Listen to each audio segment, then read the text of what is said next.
यार ये first lecture है। और इसके अंदर हम लोग ना बेसिक बेसिक ट्रेडिंग से बात करेंगे कि ट्रेडिंग स्टार्ट देंगे हम लोग स्टॉक मार्केट से कि ट्रेडिंग होती क्या है, हम किस तरह ट्रेडिंग और क्या टेक्निक हम इस्तेमाल करेंगे, क्या कौन सा ब्रोकर हम इस्तेमाल करेंगे, क्या टेक्निक लगा के हम लोग क्या टारगेट दिन का हमारा होगा। ठीक है, ये सारा कोर्स इस बारे में है। ठीक है, सबसे पहले तो मैं एक चीज मैं पहले बता दूं कि कुछ ऐसी चीजें हैं फोरेक्स में रह के भी जाननी जरूरी नहीं है। ठीक है, जो कि मैंने सीखी, लेकिन वो बेसिकली आपका नॉलेज होता है जो बाद में आपको अ, फायदा दे देता है कि आपसे अगर कोई पूछे कि बॉस यार ये चीज क्या है, तो आपको पता होता है कि ये चीज ये है। लेकिन हम उन चीजों पे बात इसलिए नहीं करेंगे क्योंकि वो सारी आपको यूट्यूब से मिल जाएंगी या इंटरनेट से मिल जाएंगी। वो रोड मैप आपको पूरा मिलेगा, उसको देख के आप वैसे ही वो चीजें खुद सर्च कर सकते हो जो आपकी इंफॉर्मेशन के लिए होती हैं। ठीक है, तो वो उसके बारे में बात नहीं करेंगे। ठीक है, लेकिन अगर आपने कोई सवाल वगैरह करना है तो आप मुझसे ग्रुप में कर सकते हैं। आप मुझसे सवाल पूछ सकते हैं। जो हफ्ते में हम लोग एक सेशन रखेंगे जिसमें हम सिर्फ सवाल जवाब करेंगे।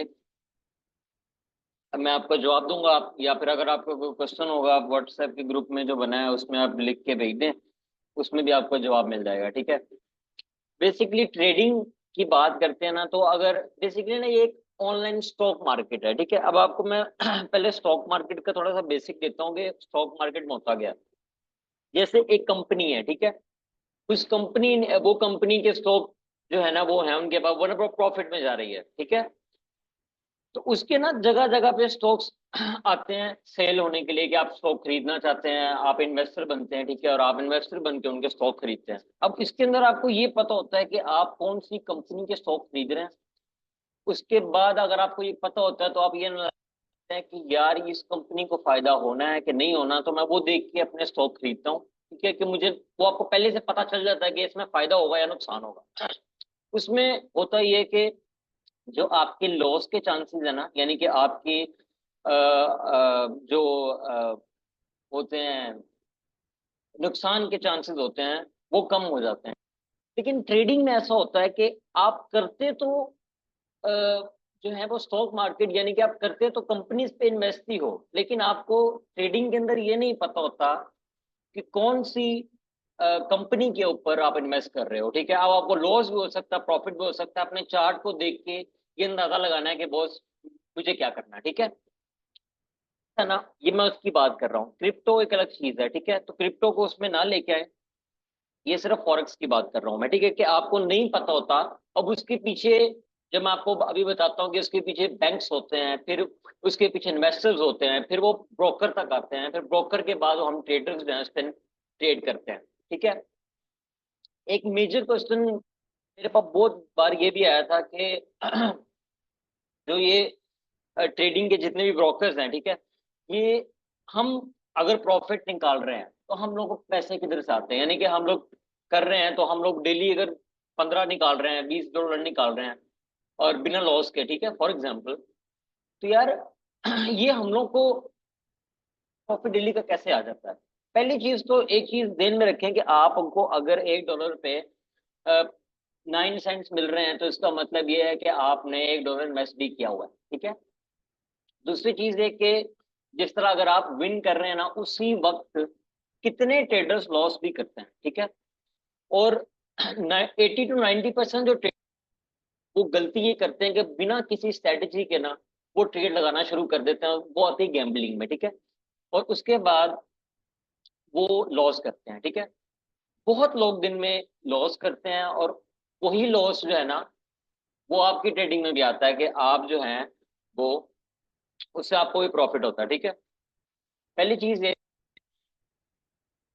दूसरी चीज ये कि हम लोगों को बेसिकली ब्रोकर वही चुनना चाहिए जो ज्यादा बड़े पैमाने पे काम कर रहा है, या ज्यादा कंट्रीज के अंदर काम कर रहा है, या उसके ज्यादा यूजर्स हैं। ठीक है, उसका फायदा आपको ये होता है कि उसके फ्रॉड होने के चांसेस कम होते हैं उस ब्रोकर के। ठीक है, ये मैं आपको ब्रोकर सजेस्ट भी करता हूँ। ठीक है,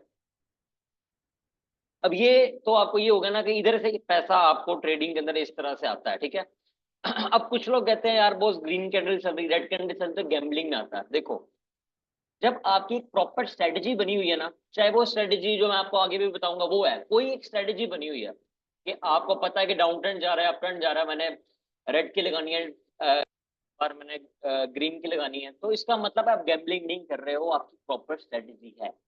गैम्बलिंग का मतलब ये होता है कि आप अपनी किस्मत आजमाने के लिए एक नंबर पे पैसा लगाते हो, ठीक है, और उधर आपको लॉस होता है, तो दूसरे नंबर आप दोबारा उस नंबर पे नहीं लगाओगे, आप मे भी नंबर चेंज कर लो, ठीक है। अब उसमें 50-50% चांस है कि आप जीत भी सकते हो, हार भी सकते हो। ट्रेडिंग के अंदर अगर आप फंडामेंटल एनालिसिस करते हो, टेक्निकल एनालिसिस करते हो, या अगर ये नहीं भी करते हो, तो आपकी एक प्रॉपर स्ट्रेटेजी बनी हुई है जो मैं अभी आगे आपको बताऊंगा, तो गैम्बलिंग में नहीं आती है। हाँ, ट्रेडिंग की कुछ ऐसी टाइप्स हैं जो गैम्बलिंग में आती हैं, ठीक है, वो भी मैं आपको बता दूंगा, लेकिन फॉरेक्स गैम्बलिंग में नहीं आती है, ठीक है। ये जब आप खुद करने बैठोगे आपको पता चलेगा कि दिस इज नॉट गैम्बलिंग, ठीक है। अब मैंने आपको बता दिया कि स्टॉक मार्केट जो है, यानी कि देख के इन्वेस्ट करना और फॉरेक्स ट्रेडिंग, दोनों में फर्क क्या है। जो स्टॉक मार्केट है वो भी अभी डिजिटल हो चुकी है, ठीक है, लेकिन क्या है कि जैसे फॉर एग्जांपल पाकिस्तान के अंदर एक बहुत बड़ी ऐप है इन्वेस्टिफाई की। इन्वेस्टिफाई ऐप अगर आप खोलो तो उसके ऊपर आपको पाकिस्तान की सारी मिलेंगी जिनकी आपको स्टॉक की प्राइस मिल रही होंगी। अगर आपने स्टॉक खरीदने हैं उनके, तो शेयर खरीदने हैं, तो वो भी आपको ऑप्शन नीचे होगा, आप देख सकते हैं कि उनके क्या उनकी वैल्यू जा रही है और आगे फ्यूचर में क्या बढ़ेगी। फॉर ये मैं क्रिप्टो की एग्जांपल थोड़ी सी ले लेता हूँ कि जो फॉर एग्जांपल आपको एक कॉइन दिखा है कि यार ये कॉइन नया मार्केट में आने वाला, आप एयर ड्रॉप उसे पकड़ते हो, उसके बाद उस पर करते हो, और वो बेसिकली पीछे प्रोडिक्शन भी हो, काफी लोग बाइनांस पे या ये जितने भी ट्रेडर हैं वो कर देते हैं कि बॉस ये इसकी कीमत बढ़ जानी है, ठीक है, तो आप बेहतर है कि लेके रख लो, ठीक है। उसके बाद अगर आपको प्रॉफिट होता है, प्रॉफिट होगा, ठीक है, लॉस होने के चांस कम है अगर आप उसमें टेक्निकल एनालिसिस, यानी कि क्रिप्टो के अंदर लॉस के चांसेस कम होते हैं बनिस्बत फॉरेक्स, फॉरेक्स ज्यादा कॉम्प्लेक्स भी है, ठीक है। जो क्रिप्टो है इतनी कॉम्प्लेक्स नहीं है, ठीक है, और क्रिप्टो में इतना चार्ट रीड करने की जरूरत भी नहीं होती है, ठीक है। इसमें ज्यादा कॉम्प्लेक्सी इसको इसलिए कह रहा हूँ, कॉम्प्लेक्स कह रहा हूँ क्योंकि इसके अंदर आपको चार्ट जरा डिटेल में रीड करना पड़ता है, ज्यादा इंडिकेटर्स यूज करने पड़ते हैं, ठीक है, इसमें रिस्क के चांस जरा ज्यादा होते हैं, ठीक है। अभी आपको स्टॉक और ट्रेडिंग का फर्क पता, फॉरेक्स में क्या फर्क है। अब इसकी तरह का ना क्रिप्टो और फॉरेक्स होता है ना, इनके अंदर भी ट्रेडिंग्स की टाइप्स होती हैं, ठीक है। मैं एग्जांपल देता हूँ आपको, ये आप अपनी कॉपी पेंसिल ले लें और उसके साथ लिखते जाओ ताकि तुम लोगों के ना नोट्स बनते जाएं। अब मैं एग्जांपल देता हूँ तुम लोगों को, क्रिप्टो को छोड़ दो, फॉरेक्स को भी छोड़ दो, ये दोनों अलग अलग प्लेटफॉर्म है। अब मैं तुम्हें बता, स्टॉक मार्केट एक बहुत बड़ी चीज है, फॉरेक्स और क्रिप्टो उसकी एक टाइप्स हैं, उसकी एक हिस्सा है, ठीक है। उसके बाद ट्रेडिंग की भी टाइप्स होती हैं। फॉर एग्जाम्पल, एग्जाम्पल देता हूँ, फिर मैं इसके बारे में आपको बताऊंगा ये होती क्या है। ऑप्शन ट्रेडिंग हो गया, इंट्राडे ट्रेडिंग हो गया, डे ट्रेडिंग हो गया, स्कैल्पिंग जो है ना वो स्कैल्प ट्रेडिंग हो गया, ठीक है, ये सारी की सारी। अब फॉरेक्स पे लोग मेनली मेजर क्या करते हैं, यानी कि किस तरह की ट्रेडिंग करते हैं, ठीक है। सबसे पहले हम लोग आते हैं स्कैल्पिंग के बारे में, जो कि मैं भी करता हूँ और मैं सजेस्ट भी करता हूँ लोगों को कि यार ये फॉरेक्स पे करो आप, ठीक है। अगर आपकी स्ट्रेटेजी अच्छी है तो आप स्कैल्पिंग करो, वरना नहीं करो। स्कैल्पिंग का मतलब ये होता है प्रॉफिट लगाया। कोई भी जो ट्रेड है ना, वो आपकी लॉन्ग टर्म के लिए नहीं होती है, वो शॉर्ट पीरियड के लिए होती है। एग्जाम्पल टाइम फ्रेम आपका होता है, उसमें एक होता है, दो होता है, तीन होता है, चार होता है, पांच होता है, ठीक है। इससे ज्यादा कर लो तो 30 मिनट होता है, ठीक है। इससे ज्यादा अगर आप करते हो, यानी कि बड़ी ट्रेड अगर आप करते हो यानी कि एक दिन की हो गई या एक हफ्ते की हो गई, ये आती है पोजीशन, ठीक है। यानी कि कोई ऐसी ट्रेड जो कि लॉन्ग टर्म के लिए आप रोकते हो, ठीक है, कि आपको इस ट्रेड में फायदा दिख रहा है, आप हफ्ते तक उसके पीछे लगते हो और आपको प्रॉफिट हो भी जाता है, तो वो पोजीशन ट्रेडिंग में आएगा, और ये ज्यादातर क्रिप्टो के अंदर होता है, ठीक है।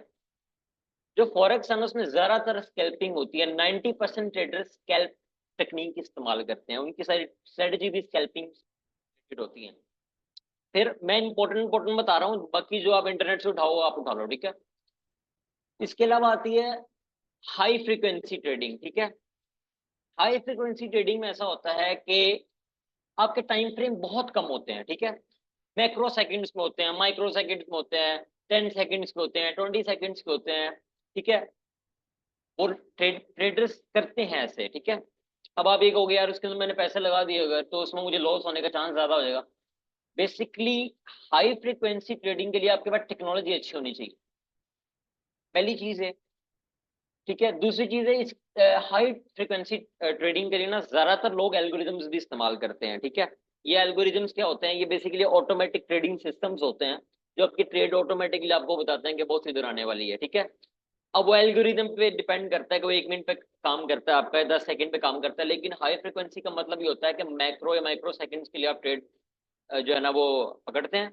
और उसमें ये होता ही है कि आपके पास अगर टेक्नोलॉजी अच्छी है तो उसमें आपका प्रॉफिट हो जाएगा। अगर मैं सिंपल एक लैपटॉप पे बैठ के कर रहा हूँ तो मुझे स्कैल्पिंग करनी चाहिए, ना कि मुझे हाई फ्रिक्वेंसी ट्रेडिंग करनी चाहिए। ये कॉन्सेप्ट आपको क्लियर हो जाएंगे, आपको ऑलरेडी बता चुका हूँ, ये आप लिख लो कहीं पे।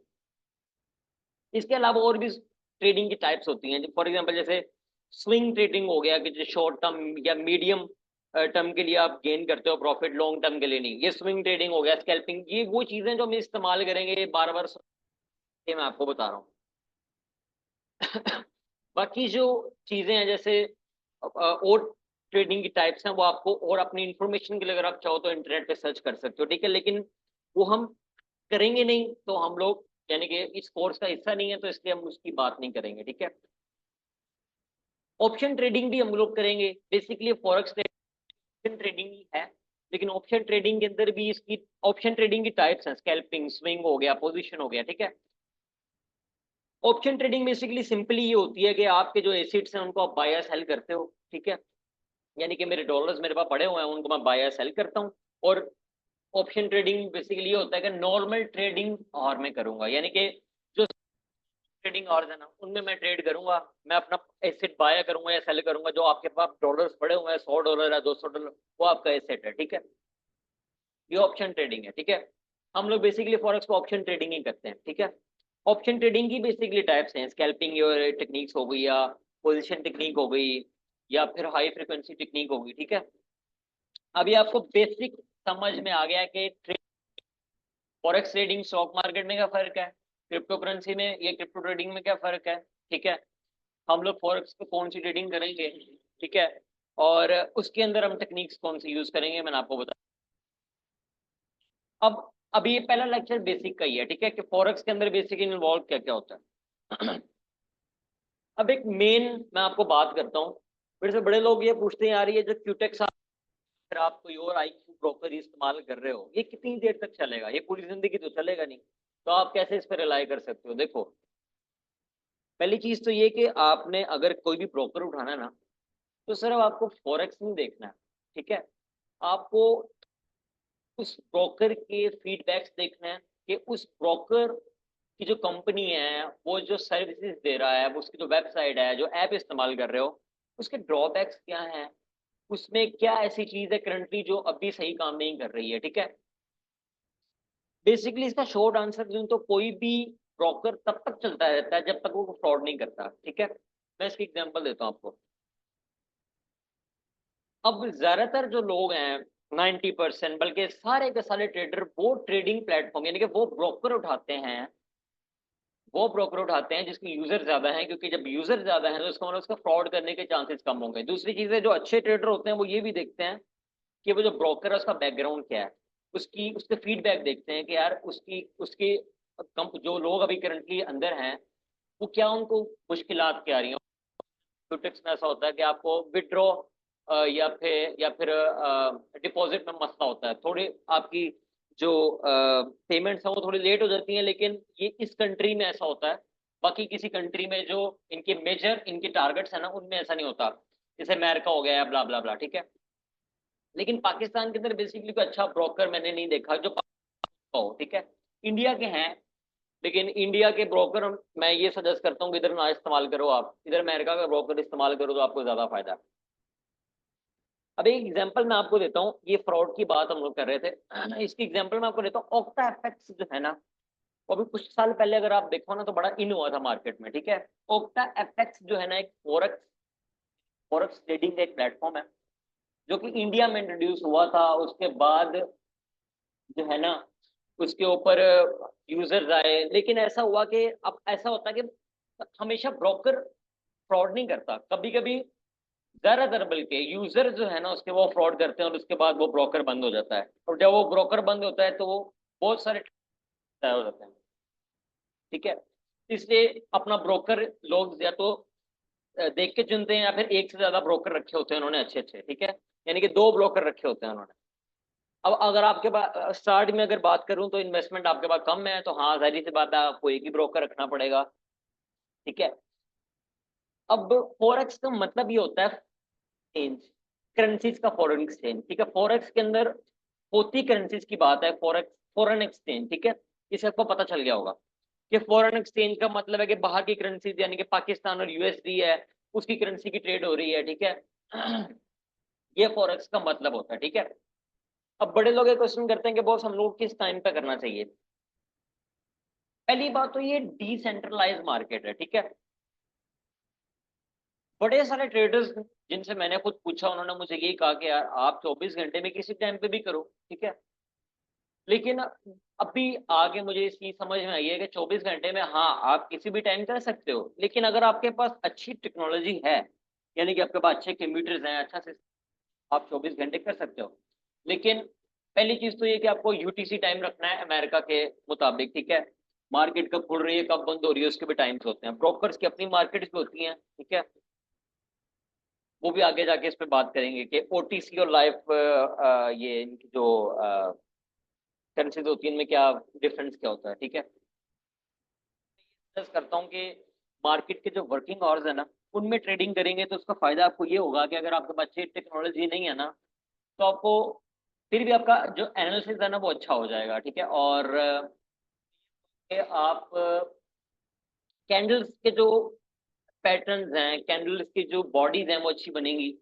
आपको ट्रेड कब लेना है कब नहीं लेना वो अच्छा समझ आ जाएगा उस टाइम पे जिस टाइम पे मार्केट इन है। ठीक है, फॉर एग्जांपल देता हूँ, जैसे गोल्ड की मार्केट है, वो सुबह 8 बजे को ट्रेड कर रही है, 7 बजे उठते हैं ये। ठीक है, उठने के बाद ये सबसे पहले फॉरेक्स फॉरेक्स वेबसाइट है उसके ऊपर सारी न्यूज चेक करते हैं क्या होने वाला है, उसके बाद ये गोल्ड की मार्केट चेक करेंगे, और गोल्ड की मार्केट को पता लग गया बहुत बुल में जा रही है बुल में जाने वाली है, ये तैयार होकर बैठ जाएंगे कि हमें को ट्रेड लेनी है। ठीक है, अब जिनके पास टेक्नोलॉजी अच्छी नहीं है वो क्या करते हैं कि वो फिर उनको टाइम के हिसाब से बैठना पड़ता है कि मार्केट बहुत इस टाइम पे खुल रही है, या ज्यादातर ट्रेडर्स जो है वो, मैं चैनल्स इनके फॉलो करता हूँ, पता चल जाता है आपको कि ये ज्यादातर ट्रेडर इस टाइम पे बैठ रहे हैं, आप भी बैठ जाते हो, आपको मार्केट एक स्टेबल कंडीशन के अंदर मिल जाती है। ठीक है, और इसका आपको फायदा होता है कि लॉस के चांसेस एक तो कम हो जाते हैं, दूसरी चीज ये कि आपको ट्रेड लेने या छोड़ने में ना आपका टाइम कम लगता है, यानी कि जहां पे आपने रात के टाइम पे 30 मिनट बैठना है वहां पे आपको 15 बैठना पड़ेगा, तो मार्केट ज्यादा स्टेबल होती है उस टाइम पे। ठीक है, तो ये टाइम होता है ट्रेडिंग करने का, ये आपको मैंने एक्सप्लेन किया है। अब लोग ये कहते हैं कि यार ये ट्रेडिंग के पीछे बैकग्राउंड क्या है, ये फॉरेक्स ट्रेडिंग के पीछे बेसिकली है क्या, बैकग्राउंड होता क्या है। यार देखो, सबसे पहले तो ये कि पाकिस्तान के अंदर या किसी भी कंट्री के अंदर ना ट्रेडिंग जो है ना फॉरेक्स ट्रेडिंग इलीगल। ठीक है, क्यों इलीगल है मैं आपको बताता हूँ। ठीक है, क्योंकि दुबई के अंदर अगर आप देखो या किसी भी और कंट्री के देखो ना, लोग इसको पहली बात तो ये गैम्बलिंग में लेके जाते हैं ज्यादातर, फिर इनकी काफी ज्यादा प्रॉपर्टीज भी लोग अपनी बेच देते हैं, उस वजह से ना काफी ज्यादा कंट्रीज ने ना इनको इलीगल किया हुआ है। अगर आपके पास बैंक वाले आते हैं कि बहुत पैसे किधर से आ रहे हैं, तो ज्यादातर इवन यूजर्स नहीं, ब्रोकर्स भी ये करते हैं कि वो अपना फेक चीज करते हैं कि बॉस हमारी ये जो है ना इस जगह से आ रही है, हमारी जो है ना इनकम इस जगह।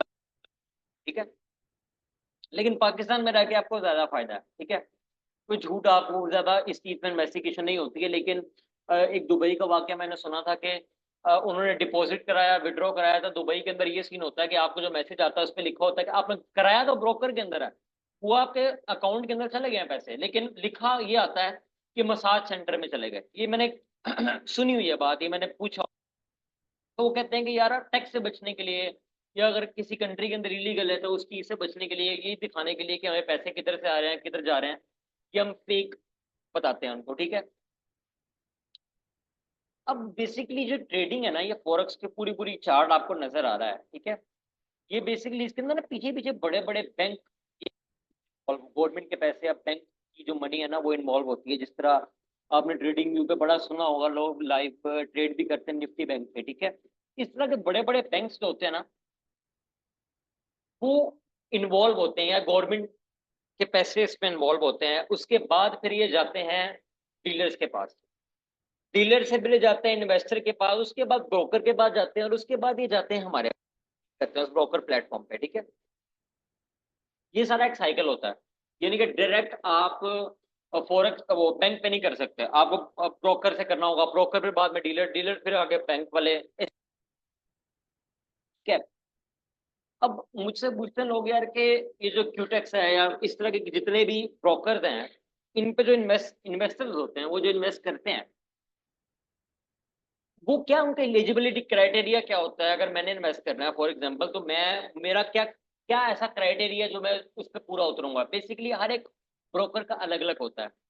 जितने ज्यादा उस ब्रोकर के यूजर होंगे ना, जाहिर सी बात है उतनी ज्यादा कंट्रीज के अंदर वो ऑपरेट कर रहा है। ठीक है, अब उतनी ज्यादा कंट्रीज के अंदर अगर वो ऑपरेट कर रहा है, तो इसका मतलब कि अगर अपने इन्वेस्टर का क्राइटेरिया भी ज्यादा होगा कि अगर किसी ने इन्वेस्टर बनना है, जाहिर सी बात है उसके पास ये चीज होनी चाहिए, इतनी इन्वेस्टमेंट उसके पास होनी चाहिए, और वो सेफ भी होता है। क्योंकि अगर आप किसी ऐसे ब्रोकर के ऊपर इन्वेस्ट करते हो जिसके यूजर कम है, तो जाहिर सी बात है उसको फ्रॉड होने के चांसेस आगे फ्यूचर में ज्यादा होते हैं, इसलिए उनका एलिजिबिलिटी क्राइटेरिया भी कम होता है, नहीं पड़ते उस चक्कर में। ठीक है, बाकी जो ट्रेडर्स होते हैं, जो बड़े बड़े ट्रेडर्स होते हैं, ये क्या करते हैं, ये सिर्फ आगे जाके ट्रेडिंग खुद ट्रेड नहीं करते। ये जो आपके डीलर्स होते हैं या आपके इन्वेस्टर्स होते हैं, इनसे पैसे पकड़ते हैं। ठीक है, क्या आप हमें पैसे दें, हम आपको उसके ऊपर इतना देंगे। ठीक है, ये अब अगर करेंसीज की बात करें ना अगर, तो कुछ ऐसी मेजर करेंसीज हैं फॉरेक्स में, ठीक है, जो आपको जुबानी भी पता होनी चाहिए। ठीक है, जो कि ज्यादातर आपको फॉरेक्स में मिलेंगी। मैं आपको एग्जांपल देता हूँ यहाँ पे स्क्रीन शेयर करके। ठीक है, ये मैं कर लेता हूँ शेयर यहाँ पे। ठीक है, अच्छा फॉर एग्जांपल ये खोल दिया मैंने। ठीक है, अब इसमें देखो आप यूएसडी यानी कि यूएस डॉलर आपका पास, ये तुर्किश डॉलर आपके पास पाकिस्तान का आ रहा है। ठीक है, फिर फिलीपींस भी आ रहा है आपके पास ये जेपीवाई यानी कि जापानीज योन आ रहा है। ठीक है, आपके पास एयूडी आ रहा है यानी कि ऑस्ट्रेलियन डॉलर आ रहा है। अब देखो मेरे हिसाब से जितने भी बड़े बड़े जो बड़ी करेंसीज है ना, वो इस वक्त क्या टाइम हुआ है, 2 बज रहे हैं। ठीक है, सुबह के AM है। अगर आप यही मार्केट खोलोगे 12-1 बजे दोपहर की, तो आपको ज्यादा बड़ी जो करेंसीज है ना जो उस वक्त शो होगी, वो AUD होगी, या पाउंड होगा शो, या आपको कैनेडियन डॉलर शो हो रहा होगा। ठीक है, लेकिन इधर आपको ऊपर ये देखिए 91 पे गया हुआ है, या तुर्किश आपको ये, ठीक है, ये आपको टॉप पे मिलेंगे। ठीक है, ये करेंसीज हैं। मेजर करेंसीज जो है वो आपको मैंने बताया, AUD ऑस्ट्रेलियन डॉलर होता है, यूरो होता है, कैनेडियन होता है, GBP होता है यानी कि ब्रिटिश पाउंड होता है। ठीक है,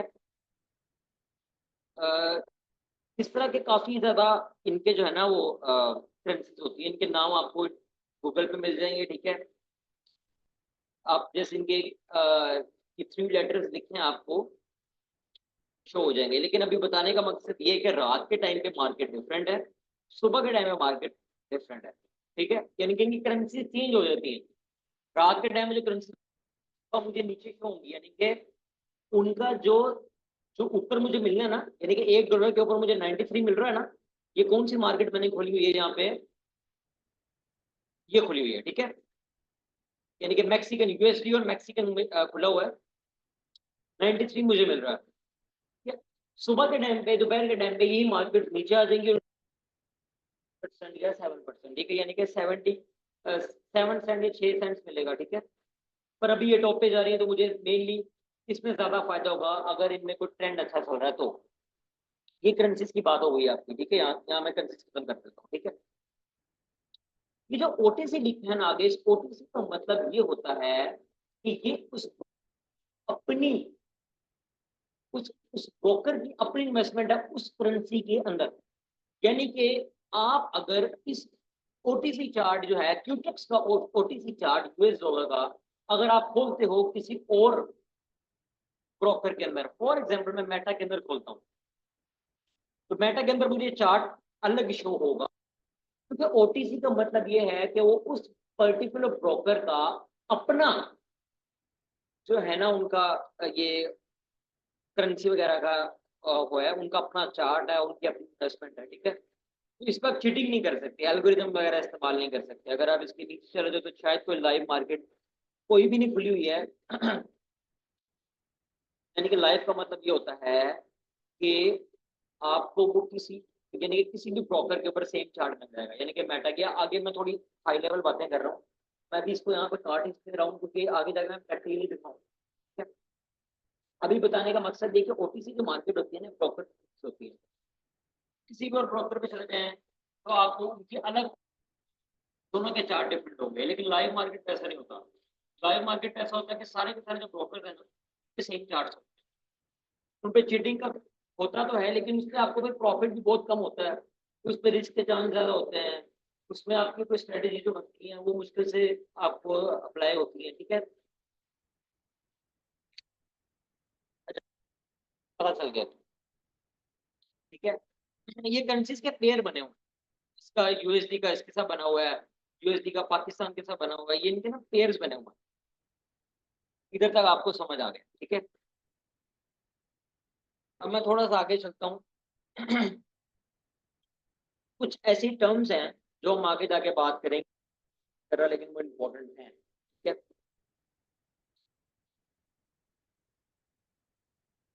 अच्छा।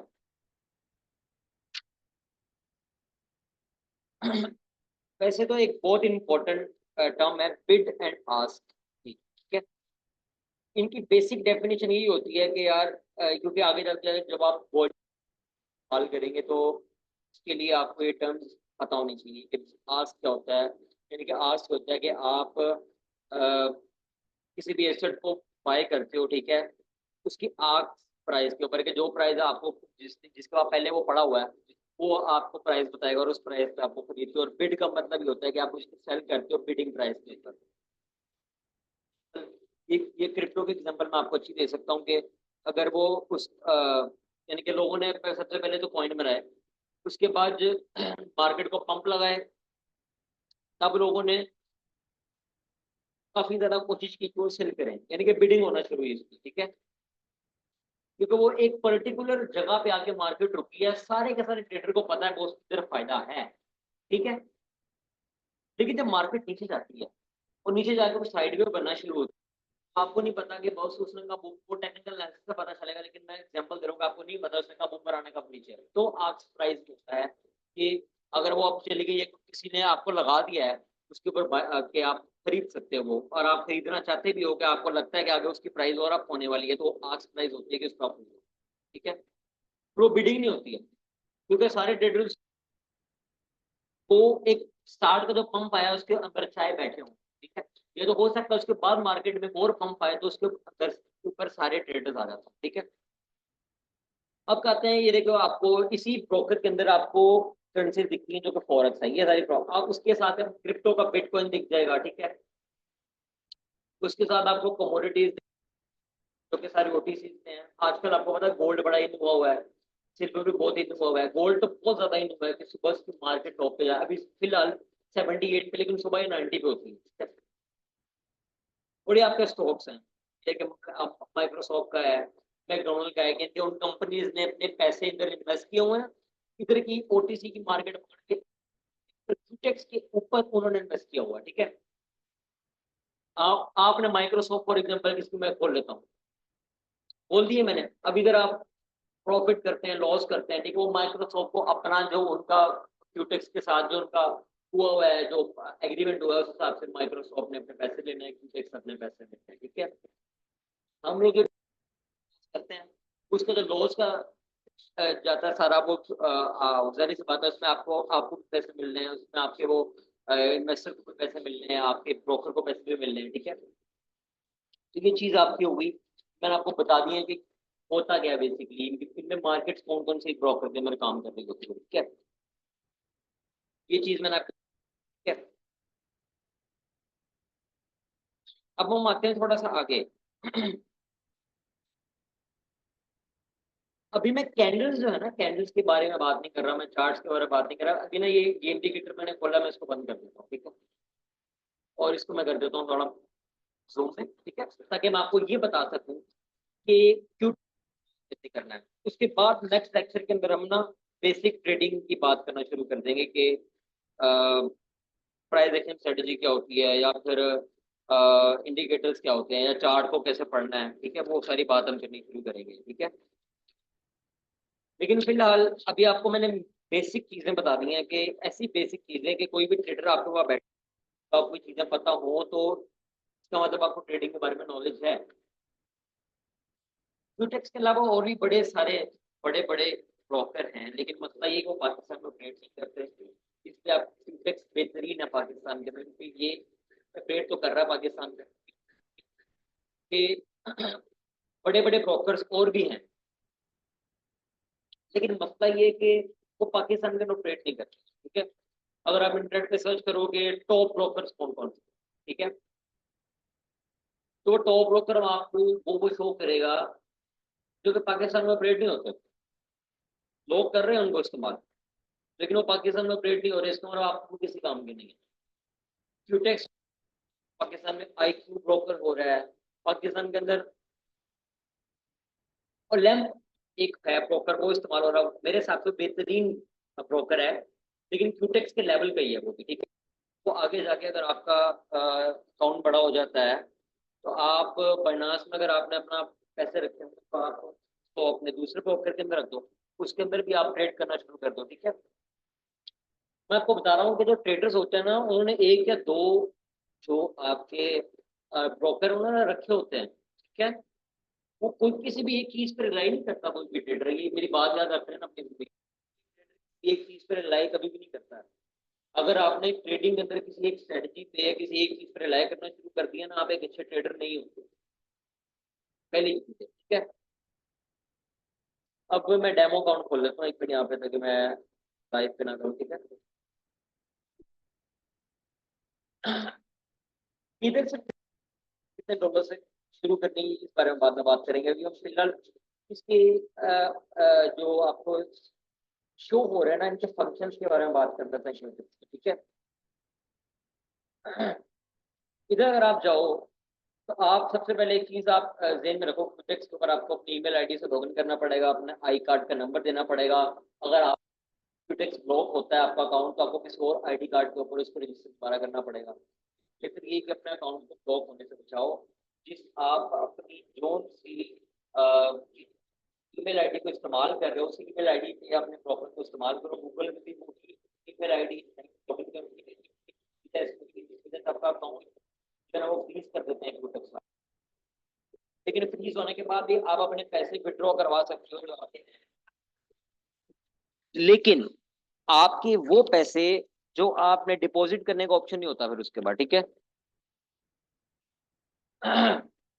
बेसिकली मैं ये कहना चाह रहा हूँ कि आपने जिस आईडी के ऊपर भी अपना ब्रोकर बनाया हुआ है, ठीक है, आपने गूगल पे भी लॉगिन करना है। आपने बेसिकली, अगर मैं ये कहना चाह रहा हूँ कि जैसे मैं अपना एक ही लैपटॉप इस्तेमाल करता हूँ ट्रेडिंग के लिए, इसी लैपटॉप पर मैं ब्रोकर अकाउंट खोलता है, अगर मैं अपने दोस्त के कम्युनिटी के अंदर खोलता हूँ, तो मुझे गूगल पे पहले अपनी आईडी से लॉगिन करना पड़ेगा, फिर उसके बाद मुझे क्यूटेक की जो है ना लॉगिन करना पड़ेगा उसकी अलग इसकी आईडी से। तो उसका होता क्या है कि क्यूटेक्स फ्रीज नहीं करता जल्दी आपके अकाउंट को, उनको पता होता है कि सिक्योरिटी का इतना मसला नहीं, क्योंकि क्यूटेक्स की सिक्योरिटी का बहुत मसला ये करते हैं। आप बार बार अगर इसके अकाउंट से करो ना, बार बार अपने अकाउंट के अंदर आते हो, यानी कि फॉर एग्जाम्पल मैं क्यूटेक्स का अकाउंट डेली खोल रहा हूँ, तो डेली वो मुझसे क्यूआर वो अपना ओटीपी नहीं मांगता। लेकिन अगर मैं 2 दिन बाद खोलूंगा ना क्यूटेक्स को, तो मुझसे ओटीपी मांगेगा, ठीक है। और लोग कहते हैं यार बार बार क्यों मांग रहा है, ये इसकी ड्रॉबैक है इस ऐप का। नहीं, वो ड्रॉबैक नहीं है, वो सिक्योरिटी है। तो हर एक कंट्री के अलग अलग है, ठीक है। इस कंट्री में ज्यादा है, ठीक है, तो वो बार बार ओटीपी मांगते हैं, ठीक है, तो वो आपको देना पड़ता है, ठीक है। अब मैं आगे बात करता हूँ। अ,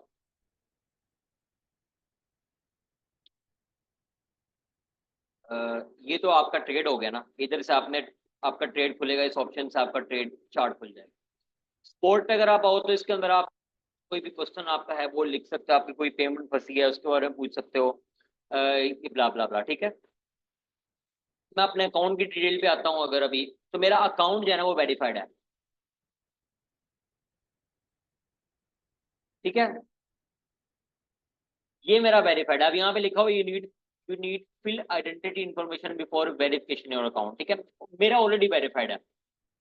कि को अपना अकाउंट वेरीफाइड करवाना है तो उसको ये सारी की सारी चीजों से होके गुजरना पड़ेगा। वो जो जो चीजें भी आपसे मांगते हैं, आपका अकाउंट मांग, आपका आपका आईडी कार्ड का नंबर मांगते हैं, या आपसे कोई भी चीज मांगते हैं, एक ईमेल आप सारी की सारी करके आपको अपना अकाउंट वेरीफाई करोगे तो आप विड्रॉ या डिपॉजिट कर सकते हो। ये बात याद रखना आप, तो वेरीफाई करवाना बहुत जरूरी है, ठीक है।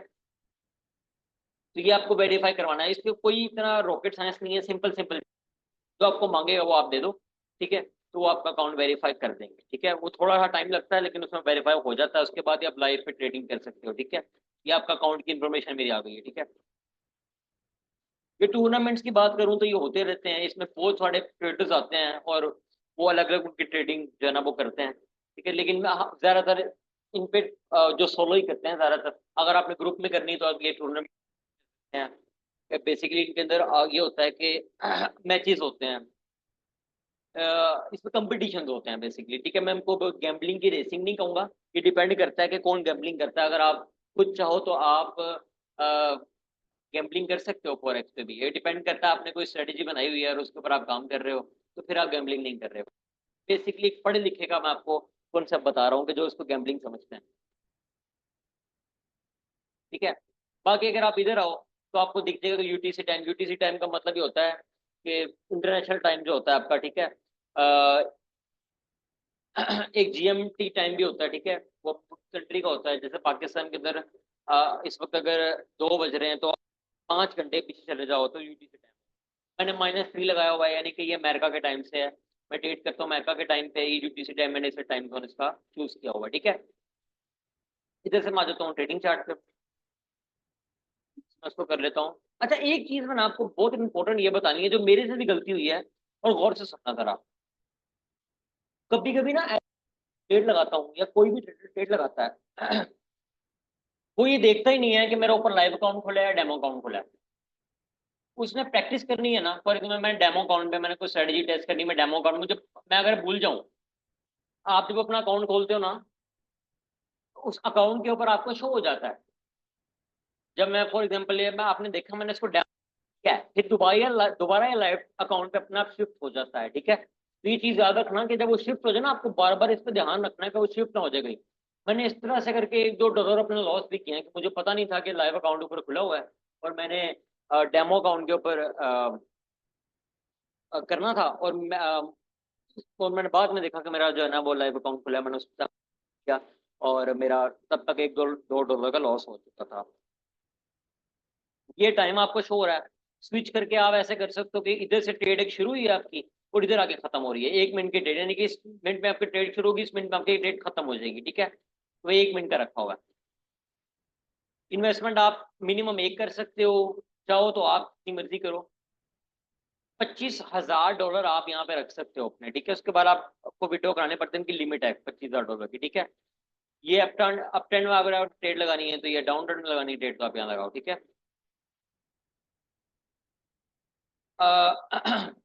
ये आपकी जो है ये सारे के सारे ड्राइंग्स हैं कि अगर आपने हॉरिजॉन्टल लाइन बनानी है, अगर आपने कोई भी ड्रॉ करना है कुछ भी, तो आप इस पे कर सकते हो, ठीक है। ये हम करेंगे आगे, ठीक है। अ, ये बार्स हैं कि आपने कौन सी, हम मैं कैंडल्स इस्तेमाल कर रहा हूँ, अगर आप चाहो तो आप एरिया चार्ट भी इस्तेमाल कर सकते हो, बार चार्ट इस्तेमाल कर सकते हो, ज्यादातर कैंडल्स इस्तेमाल करते हैं, डिपेंड करता है कि आपको किसके ऊपर ज्यादा ग्रिप है तो आप वो इस्तेमाल करो। ये इंडिकेटर्स हैं आपके सारे के सारे, ठीक है। जैसे फॉर एग्जांपल मैंने एमएसीडी खोला था, ये बेसिकली आपको ट्रेंड्स वगैरह बताते हैं, हर एक इंडिकेटर अपनी अलग अलग चीज बताता है। हर एक इंडिकेटर पे बात करेंगे। ये जो है ये आपका टाइम फ्रेम है, यानी कि ये कैंडल है 1 मिनट बाद एक क्लोज हो जानी है। 1 मिनट, ये 1 मिनट की कैंडल है। चाहूँ तो 1 दिन की कैंडल भी कर सकता हूँ, 1 दिन की कैंडल पे कन्वर्ट करूँ तो ये 1 दिन की कैंडल है, ठीक है। ये 1 दिन की कैंडल है, ये सारी की सारी, ठीक है। ये बात है। तो ये मैं ज्यादातर स्कैल्पिंग आपको बताया कि ट्रेडिंग करता हूँ, तो मैं इसको 1 मिनट पे रखूंगा, ठीक है। पर अगर आप चाहो तो 5 सेकंड की, 10 सेकंड की, मेरे को पता है हाई फ्रिक्वेंसी के लिए आपको आपके पास टेक्नोलॉजी अच्छी होनी चाहिए, ठीक है। 1 मिनट की करो, 2 मिनट, 3 मिनट की करो, 5 मिनट करो, 10 मिनट करो, डिपेंड कर। अब ये नहीं है कि आपने टाइम फ्रेम जो चूज, अब्दुल्ला बैठा हुआ है यहाँ पे, वो अपने हिसाब से टाइम फ्रेम है, ऐसा नहीं होता। टाइम फ्रेम जो होता है ना, वो आपको इस चीज को नजर में रख के करना पड़ता है कि कितने बायर्स और कितने सेलर्स उस मार्केट के अंदर इस टाइम पे इन हो रहे हैं, आउट हो रहे हैं, इस बारे में बात। लेकिन मैं जस्ट ये बताना चाह रहा हूँ कि आपका जो टाइम फ्रेम है वो इधर से चेंज होगा। ये होता क्या है टाइम फ्रेम में, ये मैंने आपको बता दिया। और टाइम फ्रेम जो है ना, आपने चूज कैसे करना है वो आगे बात करेंगे। जरूरी नहीं है कि मैं 1 मिनट का चूज करूँ हमेशा, हो सकता है मुझे किसी दिन 2 मिनट का करना पड़े, क्योंकि उस वक्त जो आनिया जानी है ना बायर्स और सेलर्स की, वो 2 मिनट के हिसाब से या 3 मिनट के हिसाब से, तो उस हिसाब से अपना टाइम सेलेक्ट करना पड़ेगा। तो बेसिकली आपको सारे का सारा समझ आ गया है क्यूटेक्स का। ये जो ये है ना, ये आपकी टिप्स हैं, टिप्स। ठीक है, टिप्स क्या होती हैं, ये शॉर्ट फॉर्म आपको बताता हूँ वैसे इसकी, आप नहीं है, लेकिन ये बेसिकली आपके ना मनी होती है। ठीक है, और पिप्स का मतलब ये होता है परसेंटेज इन पॉइंट। ठीक है, कितना आपको मिलेगा वो आप क्रिप्टो पे ज्यादा बेहतर वैसे आप है कि ये 4 डेसिमल्स के अंदर होता है। ठीक है, यानी कि अगर आपका 304 है, अगर एक पिप ऊपर बढ़ा है तो ये देखो ना, अगर आपका ये मेरा और 304 था, एक पिप ऊपर बढ़ा 2 हो गया, एक पिप ऊपर बढ़ा 3 हो गया, एक पिप फिर और ऊपर बढ़ा तो 4 हो गया। ठीक है, ये एक बेसिकली पिप्स जो होते हैं वो 4 डेसिमल्स में होते हैं। लेकिन कुछ ऐसी करेंसीज होती हैं जिनमें वो 6 पिप भी होते हैं। ठीक है, ये पिप्स हैं आपके। मैं यहाँ से चेंज कर लेता हूँ अपनी मार्केट।